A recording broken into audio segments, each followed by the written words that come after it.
this is going to be impossible because I am writing a 90,000-word book that's coming out next spring, and they want me to tell you about it in about 12 minutes. The book is a quest for proper innovation inside companies, and I'll share with you a few of the things I'm learning on my travels. I'm moving to lots of places from Finland to Australia to see organizations that are transforming. So I started the UK edition of Wired and spent 8 years kind of going out there seeing why every big established organization needed to transform quickly. Because it's not just the big, well-funded companies that are building the future. We've all seen all these crazy innovations at the Consumer Electronics Show. There was nothing that exciting at the Consumer Electronics Show, but it's the distribution of ideas. The Boston Dynamics robot, we've seen some of those already on screen. Very, very well-funded company, bought by Google, then sold to SoftBank. Tens of millions of dollars to make one of these robots. But then I went to the technical school in Zurich, ETH University, and I saw this low-cost alternative made by a bunch of students, a bunch of graduate students in their 20s.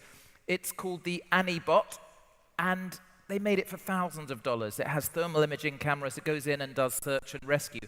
So it made me think, you don't need to be the big, well-funded kid on the block.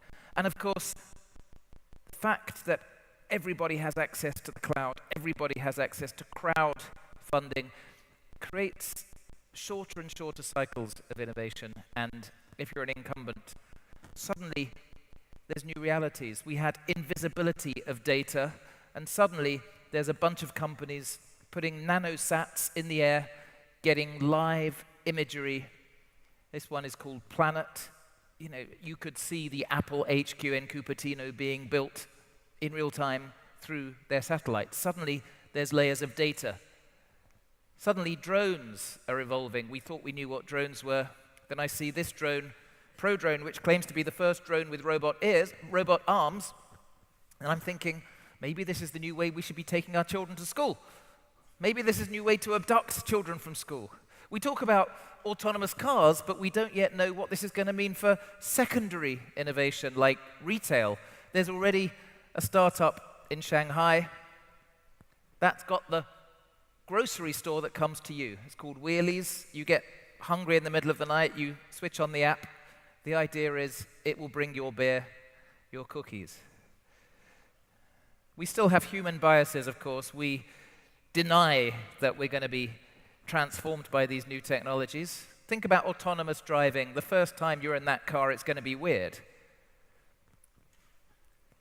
We don't have audio. Do we have audio back there? This is a guy called Bill Rimmer who took his mum in his Tesla.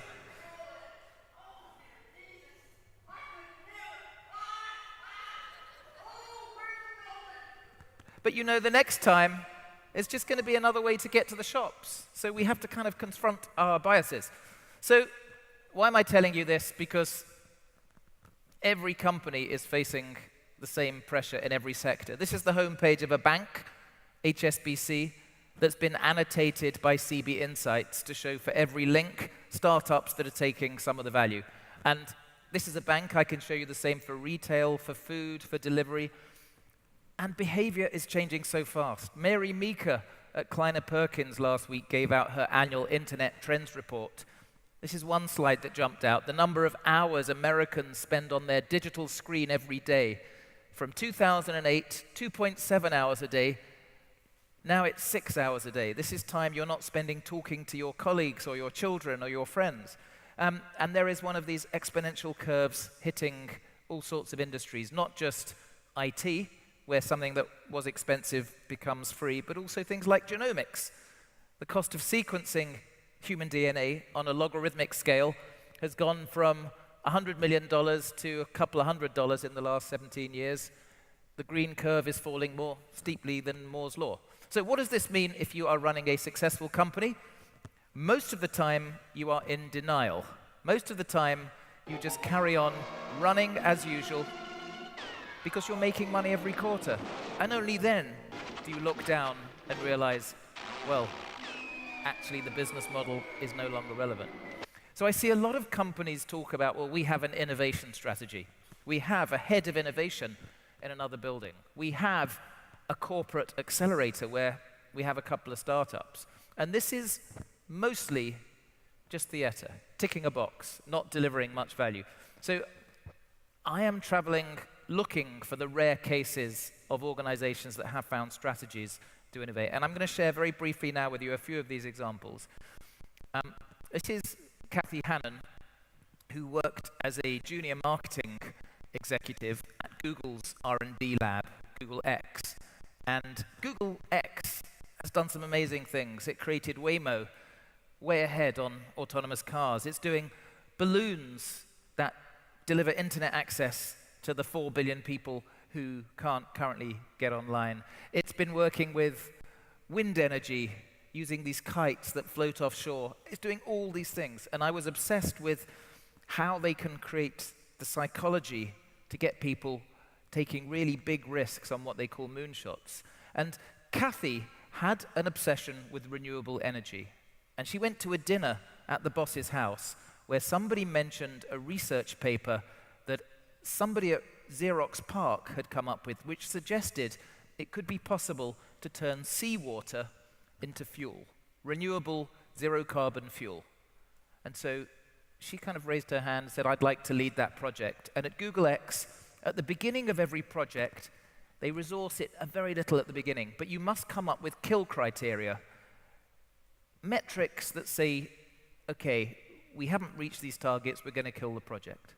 And Kathy Hannon started to prove that the science was working. They had one criterion at the beginning: we have to be able to produce energy no more expensively than gas at the petrol pump. And over 3 years, they took the price down from $1,000 a gallon to $30 a gallon to $12 a gallon. Then January 2016, she went to the boss and said, I'm going to kill the project. And they all got bonuses for killing the project. Because in the meantime, the price of oil, when they started, had been $100 a barrel, fell to $30 a barrel. It was still a cost challenge, even though the science worked. And so it's about creating psychological safety for people to take big risks and fail. This is the boss of her team. His name is Astro Teller. He does wear those rollerblades in the office, and he's obsessed with how we can optimize the resources, both cash and talent, and get people to think big, get people to reinvent what the business is. And sometimes they fail publicly, but just think of the value they've created with maybe $100 billion worth of autonomous car.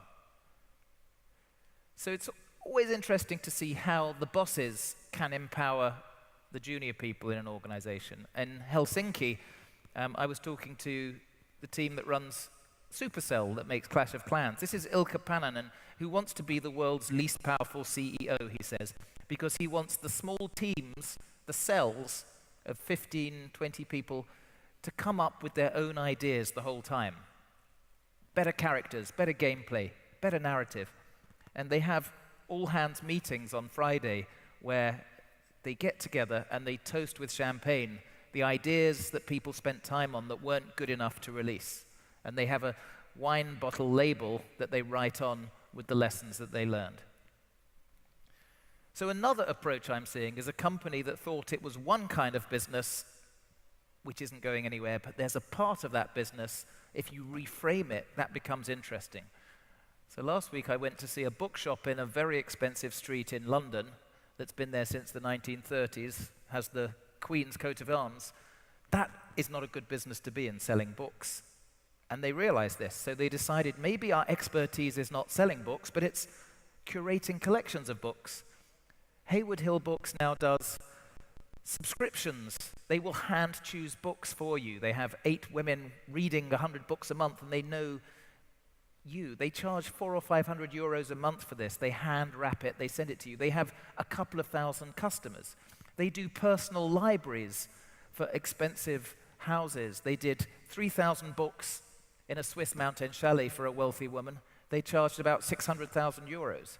It took me about 2 months to get an appointment to see them because they're so busy. It's reframing the value. The airline in Australia had the worst ever loss 5 years ago. Couple of $1 billion loss.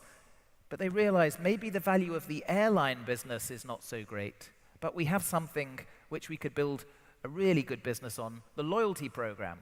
Half of the population of Australia is in the Qantas loyalty program. They now have a team of 150 people prototyping new businesses to build on this loyalty program. Health insurance, life insurance, financial services, food and drink club. It's now 30% of the profits of the entire Qantas group. Or I went to see a bank in Finland that's been there for 100 years. It's called OP. They realized that a lot of the bank business is being commodified. So how can it reframe what it does? Its mission to be useful to its customers. Well, it's just built 5 private hospitals all over Finland and a health insurance business alongside it to create really efficient ways to keep people healthy. Another approach, accept that you can't innovate yourself and build an ecosystem. Work with partners. The founder of a big Chinese phone company, Xiaomi, which is going to IPO for a reported $100 billion in the next year, they make no margin on the hardware. He's often accused of copying Apple. This is what the stores look like in Xiaomi. I won't comment on whether these are copied from Apple's, but their business is really interesting. They've invested in about 400 hardware and accessory startups, a small amount of money, but they promote these products in their stores, and that's where they make most of the margin. The best-selling air purifier in China, the best-selling battery pack in China are Xiaomi. They don't have the risk of knowing what the customer on the street wants. They don't have to have huge staff, which becomes bureaucratic. They use the ecosystem to build their profit. We put him on the cover of Wired saying it's time to copy China. Even countries are becoming ecosystems. This is Kaspar Koljas, who's in Tallinn in Estonia. He's allowing anybody who's not physically in Estonia to build a business there, to be an e-resident. He's doing something called the borderless nation. Anybody here can apply online for 100 euros, can get an e-residency. You can start a business in Estonia and trade in the Eurozone without actually going there. They're even talking about doing a cryptocurrency. He calls Estonia like an app store on which he wants other governments to offer services. Another approach I'm seeing is companies taking an emerging technology and using it in fresh ways. The biggest fertilizer company in Europe is in Norway. It's called Yara. They had a problem. They had to truck 50,000 truckloads of fertilizer from the factory in northern Norway, and they couldn't get drivers, and it was expensive. So they've just spent $40 million creating an autonomous electric ship to see if that will work. This is a prototype. They announced this in September. Suddenly, all sorts of other companies in Norway are saying, hey, can we pay you to use this? And I'm thinking, this could actually be a bigger business. And finally, think of how you're using space in your organization to encourage people to come together and collaborate. Tony Hsieh built up a shoe company, Zappos, into something that Amazon paid $1 billion for. And he's obsessed with creating the conditions for a party in their office. It's in the central downtown part of Las Vegas, which is kind of run down, and he's spending $350 million of his own money in a kind of slightly flawed experiment trying to create a cluster where startups and creatives and theatrical people will come and build a new city. He talks about the 3 C's. I want collisions, co-learning, and connectedness. And I think a lot of the startups that we're influenced by from the West Coast are in turn influenced by Burning Man, which is the city of 70,000 people in the desert, no cash economy, a gift economy, but a creative expression economy, and a let's prototype different ways to live. We wouldn't have Airbnb were it not for Burning Man, which is why startup incubators like in Paris, the biggest one in Europe, called Station F, are a way to create things we haven't yet decided we want to create. There's a building in the center of London just opened called the Crick Institute that's trying to solve cancer. It's a genomic research station, and the beautiful thing is there's no walls on the inside. So the biophysicist can meet the data scientist, can meet the information graphics expert. So I'm going to leave you with why this needs happening, because there's always going to be a new one of these coming along in whatever form, challenging today's way of making money. When the iPhone first came out, the head of a big tech company making smartphones was asked on television if he saw it as a threat. This is what he said. $500 fully subsidized with a plan? I said, that is the most expensive phone in the world, and it doesn't appeal to business customers because it doesn't have a keyboard, which makes it not a very good email machine. How did that work out, Steve Ballmer of Microsoft? Thank you.